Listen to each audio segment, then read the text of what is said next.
High বন্ধুরা, তোমাদের সামনে নিয়ে এলাম একটা মিনি ব্লগ।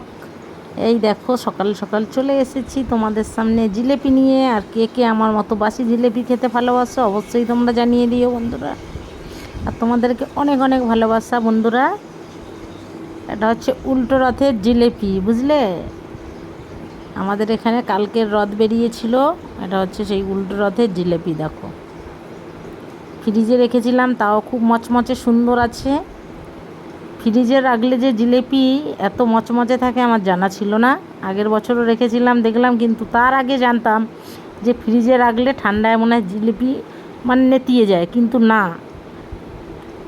চিকচিকায় পেপারে করে বেঁধে রেখে দিয়েছিলাম, একদম পুরো মচমচে আছে। আর ভিডিওটা কেমন লাগলো অবশ্যই তোমরা জানিও বন্ধুরা।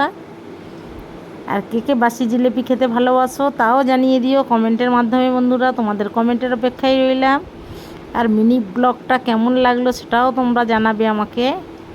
আর দেখো, ছেঁড়া নাইটি পরেছি বন্ধুরা, সেটাও দেখে নিয়েছো নিশ্চয়ই বন্ধুরা। এই দেখো, আমি একটা ছেঁড়া নাইটি পরেছি, কারণ পাতলা, এত গরমে এই পাতলা পুরনো নাইটিটাই আমার বেশ ভালো লাগে, কমফোর্টেবল লাগে, ওই জন্য এই নাইটিটাই পরি বেশিরভাগ। নাইটিটা ছিঁড়েও গেছে, নরম হয়ে গেছে বন্ধুরা, তাও ওই নাইটিটা ছাড়তে পারছি না, বুঝলে? নাইটিটার উপরে আমার প্রচুর মায়া পড়ে গেছে বন্ধুরা। আর বাইরে দেখো কি রোদ পড়েছে, দেখো বিছানার মধ্যে কি রোদ। ভিডিওটা কেমন লাগলো অবশ্যই জানিয়ে দিও।